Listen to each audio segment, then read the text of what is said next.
श्री वल्लभाधीश की जय। श्री गोसाई जी परम दयाल की जय। श्याम सुंदर श्री यमुने महारानी की जय। श्री गिरिराज धरन की जय। श्री गोवर्धन नाथ की जय। श्री हरिराय महाप्रभु की जय। श्री गोपेश्वर जी महाराज की जय। चिंता संतान हंतारो यत्पादाम्बुजरे नव स्वीयानान्तान् निजाचार्यान् प्रणमामि मुहुर्मुहुः। यदनुग्रहतो जन्तु सर्वदुःखातिगो भवेत् तमहं सर्वदा वन्दे श्रीमद्वल्लभनन्दनम्। अज्ञानतिमिरान्धस्य ज्ञानाञ्जनशलाकया चक्षुरुन्मीलितं येन तस्मै श्रीगुरुवे नमः। नमामि हृदये शेषे लीलाक्षीराब्धिशायिनं लक्ष्मीसहस्रलीलाभिः सेव्यमानं कलानिधिं। चतुर्भिश्च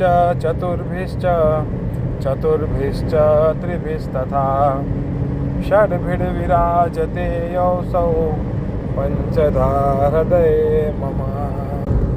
बड़े शिक्षा पत्र तीसरा चल रहा है और तीसरे शिक्षा पत्र में हमने 9वां श्लोक पढ़ा था।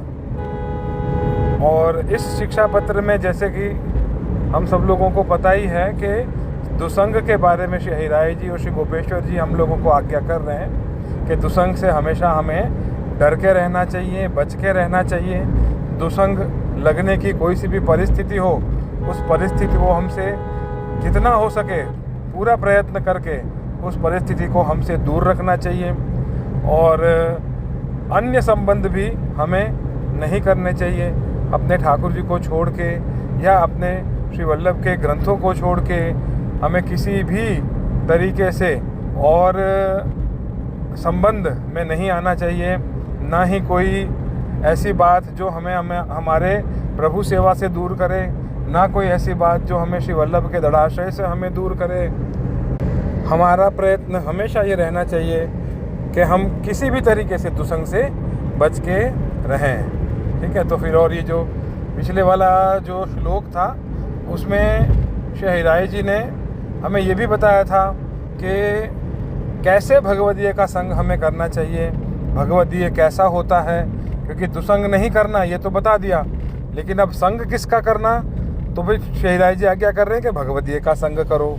अब भगवदीय कौन होता है, कैसा होता है, उसके लिए भी श्री हरिराय जी हमें ये आज्ञा कर रहे हैं कि वो ऐसा होता है कि जिसका चित्त हमेशा प्रभु सेवा में ही लगा रहता हो, निरपेक्ष भाव से ठाकुर जी की सेवा करता हो, उसको किसी तरीके की कोई अपेक्षा ना हो और मन में हमेशा यही विचारता हो कि प्रभु श्री कृष्ण जो है वो कर्तुम अकर्तुम अन्यथा कर्तुम सर्व सामर्थ्यवान है, प्रभु ही सब कुछ करता है, ऐसा ही जो हमेशा सोचता हो।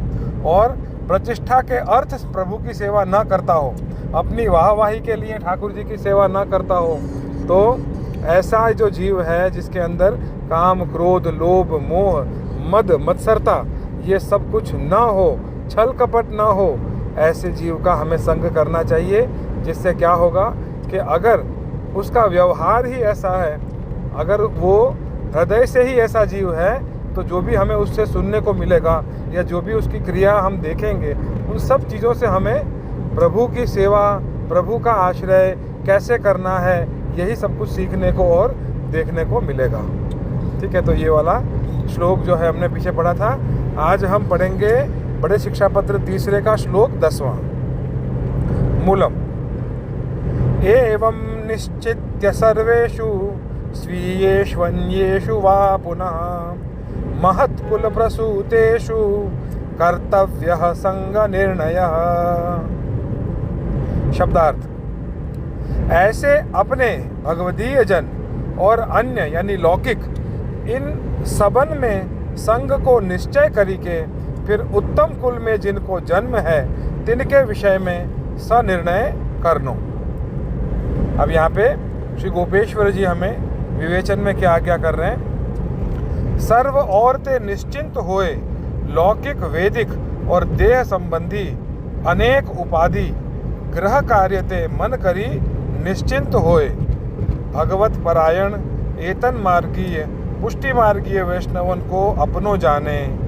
जो श्री आचार्य जी महाप्रभु के शरण ये हु आए हैं, हम श्री आचार्य जी के शरण हैं। यह वैष्णव हमारे संबंधी हैं। ऐसो स्नेह वैष्णव पर होए, तिनको सत्संग कर्तव्य है। तो यहाँ पे शहीराय जी हमें क्या आज्ञा कर रहे हैं। शहीराय जी आज्ञा कर रहे हैं कि ऐसे वैष्णव जो श्री महाप्रभु जी के सेवक हैं, जो ब्रह्म संबंध से दीक्षित हैं, ऐसे वैष्णवों का हमें संग करना चाहिए। ऐसे वैष्णवों का हमें आदर करना चाहिए। ऐसे वैष्णवों को हमें अपना संबंधी समझना चाहिए। जैसे हम अपने संबंधी जो अपने लौकिक रिलेटिव्स हैं, उनको हम अपने रिलेटिव्स समझते हैं। असल में अगर हम पुष्टि मार्गीय वैष्णव हैं, तो ये पुष्टि मार्गीय जितने भी वैष्णव हैं, वही सब हमारे संबंधी हमें समझने चाहिए। ठीक है, तो ऐसे शहीराय जी हमें आज्ञा कर रहे हैं। जैसे एक उस दोल में हम गाते हैं, साचा सगा छो श्रीनाथ जी, सोहागी मारे साचा सगा छो श्रीनाथ जी। बीजा सगा सहु मुख थी कहवाना, दुख मान आवे कोई साथ जी, सोहागी मारे साचा सगा छो श्रीनाथ जी। तो इस भाव से हमें क्या सोचना चाहिए, हमेशा ही रखना चाहिए कि श्री महाप्रभु जी के जो सेवक हैं, ठाकुर जी के जो ये जीव हैं, यही सब हमारे संबंधी हैं। अन्य मार्गीय जो जीव है, तिनसो जाको प्रयोजन न होए। और अन्य मार्गीय जितने भी जीव हैं, ठीक है, उनसो हमें कोई प्रयोजन हमें नहीं होना चाहिए।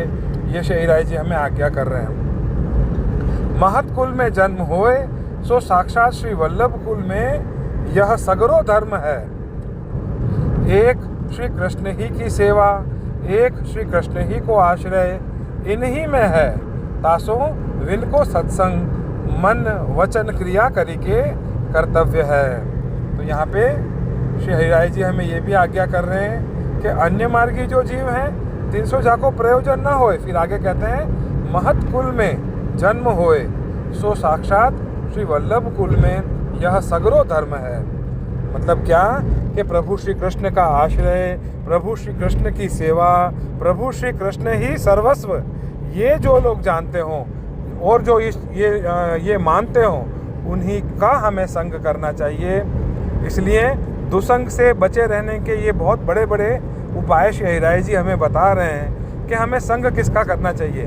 दुसंग से तो बचे रहना है, लेकिन कैसे बचना है, ये सारी बातें हरिराय जी हम लोगों को बता रहे हैं। अभी भी वैष्णव, मैं आप लोगों को सच बताऊं तो मैं अभी भी गाड़ी में ही हूं और अभी भी हमें कहीं पे जा रहा हूं। कहीं पहुंचने में मुझे बहुत समय लगने वाला है, तो इसीलिए मैं गाड़ी में ही भगवत वार्ता अभी रिकॉर्ड कर रहा हूं, जिससे कि मैं आप समय आने पर आपको मैं अपलोड कर सकूं।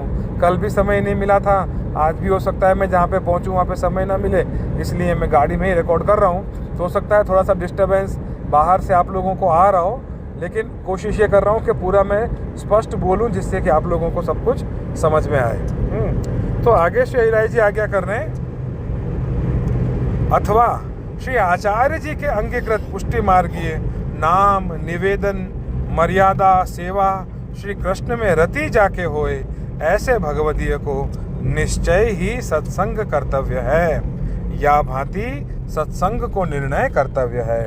तो क्या आज्ञा कर रहे हैं कि भाई सबसे पहले तो क्या बताया कि जो वल्लभ कुल के जितने भी बालक हैं, वल्लभ कुल के बालकों का हमें संग करना चाहिए, जिनका आश्रय प्रभु श्री कृष्ण ही हैं, जो हमेशा प्रभु श्री कृष्ण की सेवा में अपने आप को रचा पचा रखते हैं। ऐसे वल्लभ कुल का संग करेंगे तो भी भगवदीय का संग ही माना जाएगा।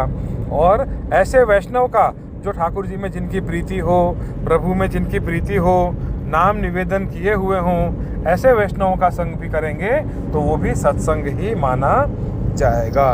तो इस तरीके से हमें श्री हरिराय जी और गोपेश्वर जी ये आज्ञा कर रहे हैं। कि अन्य संबंध हमें नहीं करना चाहिए और सत्संग का हमें हमेशा ध्यान रखना चाहिए।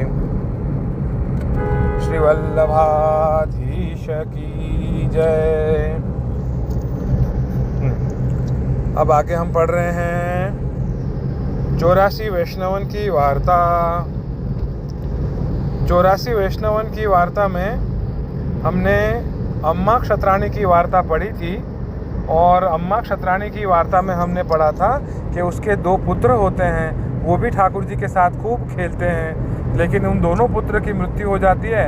अम्मा बहुत रोती हैं तो ठाकुर जी कहते हैं तू क्यों रो रही है, लेकिन वो फिर भी रोना बंद नहीं करती। तब श्री गोसाई जी जो हैं वो अम्मा को कहते हैं कि रो मत, ठाकुर जी को भी खेद होता है। तो अम्मा कहती हैं कि भाई मेरे दोनों पुत्र जो थे वो ठाकुर जी के खिलौने थे। वो पुत्र जो देह संबंधी थे, लौकिक संबंधी, और वो पुत्र जो थे वो लीला कर गए थे, देह छूट गई थी। तो वो पुत्र जान के लौकिक संबंधी थे, इसलिए नहीं रो रही थी। वो इसलिए रो रही थी कि ठाकुर जी के साथ खेलने वाले जो खिलौने थे वो चले गए थे, तो इसलिए उसको बड़ा दुख हो रहा था। तो ये वाला प्रसंग हमने अम्मा क्षत्राणी का पढ़ा था। आज हम पढ़ेंगे गज्जन धावन क्षत्रिय आगरा में रहते तिनकी वार्ता। सो गज्जन धावन श्री नवनीत प्रिया जी की सेवा नीकी भांति सो करते। श्री ठाकुर जी सानुभाव जतावते। गज्जन के साथ श्री नवनीत प्रिया जी खेलते। गज्जन को कबहू गाय करते, कबहू बछड़ा करते। तब गाय को मुख अपने पीताम्बर सो पूछते। तब जब वछड़ा करते तब पकड़ रखते, चलन न देते। और जब घोड़ा करते तब पीठ ऊपर असवारी करते। जब हाथी करते तब ग्रीवा ऊपर असवारी करते। ऐसे करत गज्जन धावन के घुटनों घिस गए। ऐसी कृपा श्री नवनीत प्रिया जी गज्जन धावन के ऊपर करते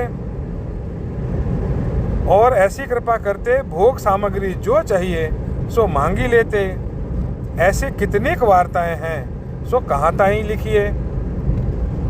और एक दिन नवनीत प्रिया जी ने गज्जन धावन सो कही, जो मुँह को श्री गोसाई जी श्री आचार्य जी महाप्रभु के घर पधराए। ता समय श्री आचार्य जी महाप्रभु गोकुल में हते। तहाँ गज्जन आए के श्री आचार्य जी महाप्रभु सो कहो, जो महाराज श्री नवनीत प्रिया जी की ऐसी आज्ञा भई है, जो मुकु श्री आचार्य जी महाप्रभु के पास पधराए। तब श्री आचार्य जी महाप्रभु ने कही, जो भली पधराए। तब गज्जन धावन ने श्री नवनीत प्रिया जी को श्री आचार्य जी महाप्रभु के मंदिर में पधराए। तब श्री आचार्य जी महाप्रभु ने श्री नवनीत प्रिया जी को पधराए, भोग समर्प्यो। पाछे रात्रि को आप सौंधो लगाए के श्री नवनीत प्रिया जी को अपनी सैया ऊपर ले पोड़े। दूसरे दिन नई सैया करवाई, ता ऊपर पोढ़ाए। पर यह सैया छोटी भई। तब श्री नवनीत प्रिया जी ने कहो, जो हूँ तो यह सैया ऊपर नहीं पोड़ूंगो। तब श्री आचार्य जी महाप्रभु ने कही, जो ऐसे कैसे बने। तब श्री नवनीत प्रिया जी ने कही, मुख को कछु बाधक है। मतलब कहने का मतलब था कि भाई मुझे नहीं अच्छा लग रहा है यहाँ पे पोड़ना, मुझे इस शैया जी में नहीं पोड़ना। तब श्री आचार्य जी महाप्रभु ने आप सौंधो लगाए के अपने पास ही ले पोड़े। महाप्रभु जी ने सौंधा लगा के और अपने ही पास नवनीत प्रिया जी को पोड़ा दिया। अब नवनीत प्रिया जी जो हैं वो श्री महाप्रभु जी के यहाँ पे पधारे। गज्जन धावन को नवनीत प्रिया जी ने आज्ञा की कि मुझे श्री महाप्रभु जी के पास लेके जाओ। तो नवनीत प्रिया जी जो हैं वो महाप्रभु जी के पास पधारे और महाप्रभु जी जो हैं उन्होंने उनको भोग वगैरह समर्पित के और फिर उनको पोढ़ाया।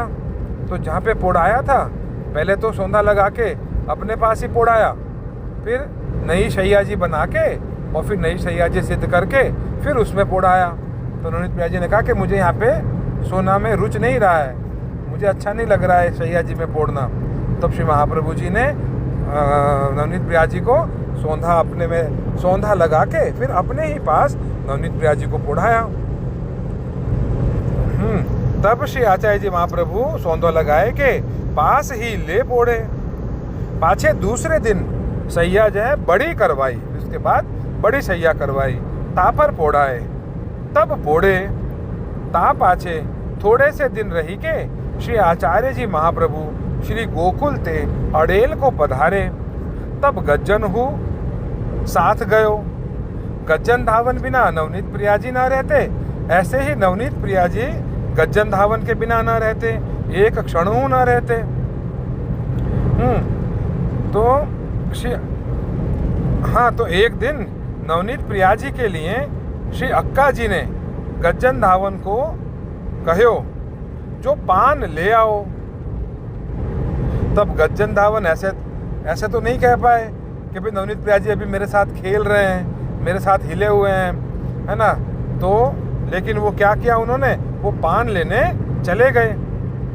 वो ये कह नहीं पाए अक्का जी को कि मैं कैसे जाऊं, ताते अन बोलियो पान लेन को उठी चले। सो थोड़ी सी दूर गए, इतने में ज्वर चढ़ी आयो। सो वहाँ ही पड़ी रहो। और यहाँ श्री अक्का जी ने नवनीत प्रियाजी को भोग समर्प्यो। तब अक्का जी सो नवनीत प्रियाजी ने कहो जो गज्जन को बुलाओ, मेरो गज्जन आवेगो तब भोजन करूंगो। यहाँ पे क्या होता है, गज्जन धावन के बिना नवनीत प्रियाजी रहते नहीं थे, तो अक्का जी ने गज्जन धावन को पान लेने के लिए भेज दिया। तो जैसे गज्जन धावन गए और नवनीत प्रियाजी से दूर हुए तो उनको वहाँ पे ज्वर चढ़ गया, इतना तेज बुखार आ गया कि वो वहीं पे गिर पड़े, है ना। और यहाँ पे जब अक्का जी ने नवनीत प्रियाजी को भोग पधराया तो नवनीत प्रियाजी ने कहा कि मैं अभी नहीं आरोगूंगा, मेरा गज्जन आएगा तब मैं आरोगूंगा। तो तब श्री अक्का जी ने मनुष्य दोए बुलाए को पठाए। तब वे मनुष्य देखे तो गज्जन थोड़ी सी दूर पड़े हैं, ज्वर चढ़ी रहो है। मनुष्य तहाँ ते बुलाए लाए। तब गज्जन आप स्नान करे मंदिर में गए, तब तत्काल ज्वर उतरी गयो। तब गज्जन ने नवनीत प्रियाजी सो कहो जो बाबा भोजन क्यों नहीं करत, अब भोजन करो। तब भोजन श्री नवनीत प्रियाजी ने कियो। गज्जन धावन सो श्री नवनीत प्रियाजी ऐसे सानुभाव जनावते हुते श्री नवनीत प्रियाजी ते एक क्षण न्यारो भयो। सो तत्काल ज्वर चढ़ी आयो और जब निकट आयो तब तत्काल ज्वर उतरी गयो। ताते गज्जन धावन श्री नवनीत प्रियाजी के सदा पास रहते। सो वे गज्जन धावन श्री आचार्य जी महाप्रभु उनके ऐसे कृपा पात्र भगवती हैं, ताते इनकी वार्ता को पार नहीं, ताते कहाँ ताई लिखिए। तो यहाँ पे फिर क्या होता है, गज्जन धावन जो है वो नवनीत प्रियाजी के पास आते हैं तो उनका तुरंत बुखार उतर जाता है। और वो नवनीत प्रियाजी को कहते हैं कि भाई बाबा आपने भोजन क्यों नहीं किए, आप भोजन करो। नवनीत प्रियाजी ने कहा अब मैं भोजन करूँगा। तो ऐसे गज्जन धावन जो थे वो बड़े कृपा पात्र भगवती थे। श्री वल्लभाधीश की जय। 252 भगवतियन की वार्ता, 252 वैष्णवन की वार्ता। 252 वैष्णवन की वार्ता में किनकी वार्ता चल रही है, कृष्ण भट्ट की वार्ता चल रही है। और कृष्ण भट्ट की वार्ता में आज हम पढ़ेंगे वार्ता प्रसंग 8वां, है ना। और ठीक है, वार्ता प्रसंग 8वां शुरू करते हैं। एक दिन उज्जैन के वैष्णव सब भेले होए के कृष्ण भट्ट सो पूछे जो श्री ठाकुर जी कैसे प्रसन्न होवे। तब कृष्ण भट्ट ने कही जो श्री ठाकुर जी तो स्वामिनी जी की कृपा ते प्रसन्न होवे हैं। याही ते श्री स्वामिनी जी स्तोत्र में श्री ठाकुर जी की प्रसन्नता के लिए श्री गोसाई जी के द्वारा सब प्रकार की प्रार्थना करी है और 12 प्रकार के दास्य भाव वर्णन करे हैं। ये सुन के वैष्णव बहुत प्रसन्न भये। तो गीत गोविंद में श्री ठाकुर जी ने कही है, अधर सुधा रसमुपनय भामिनी जीवयमृतमिव दासम त्वयि विनहित मनिशम विरहानल दग्ध वपु मविलासम। और नंददास जी कहे हैं, श्री वृषभान सुता पद अम्बुज जिनके सदा सहाय, यह रसमग्न रहत हैं निस दिन तिन पर नंददास बलि जाए। तो यहाँ पे श्री कृष्ण भट्ट कहते हैं कि अगर ठाकुर जी को प्रसन्न करना है तो स्वामी जी ही प्रसन्न कर सकते हैं, और स्वामी जी को हमें प्रसन्न करना चाहिए। तो स्वामी जी का स्वरूप श्री वल्लभाचार्य जी हैं। तो और गोसाई जी ने भी ऐसे बहुत सारे प्रकार लिखे हैं दास्य भाव वाले, जिससे स्वामी जी प्रसन्न हों, और स्वामी जी अगर प्रसन्न होंगे तो ठाकुर जी भी प्रसन्न होंगे। तो ये वाली वार्ता का भाव हमने आज इसमें पढ़ा। श्री गोसाई जी परम दयाल की जय। गोवर्धन की रहिए तरेटी, श्री गोवर्धन की रहिए नित्य प्रतिमदन गोपाल लाल के, नित्य प्रतिमदन गोपाल लाल के, चरण कमल चितलइए तरेटी, श्री गोवर्धन की रहिए तन पुलकित ब्रज रज में लौटत, गोविंद कुंड में नहिए, रसिक प्रीतम हित चित की बातें, रसिक प्रीतम हित चित की बातें, श्री गिरिधारी जूसो कहिए तरेटी, श्री गोवर्धन की रहिए, गोवर्धन की रहिए तरेटी, श्री गोवर्धन की रहिए। मेरे तो तुम हो श्री वल्लभ स्वामी, मेरे अंतर की जानो अंतर्यामी, तुम सरिखो नहीं दीन दयाल, मो सरिखो नहीं कामी, रसिक कर जोड़ विनती करे चरण शीश नामी। एक पलक जो रहिए वृंदावन, एक पलक जो रहिए, जन्म जन्म के पाप कटत हैं, कृष्ण कृष्ण मुख कहिए वृंदावन, एक पलक जो रहिए, महाप्रसाद और जल यमुना को तनक तनक भर लइए, सूरदास वैकुंठ मधुपुरी, सूरदास वैकुंठ मधुपुरी, भाग्य बिना कैसे पइए वृंदावन, एक पलक जो रहिए, एक पलक जो रहिए वृंदावन, एक पलक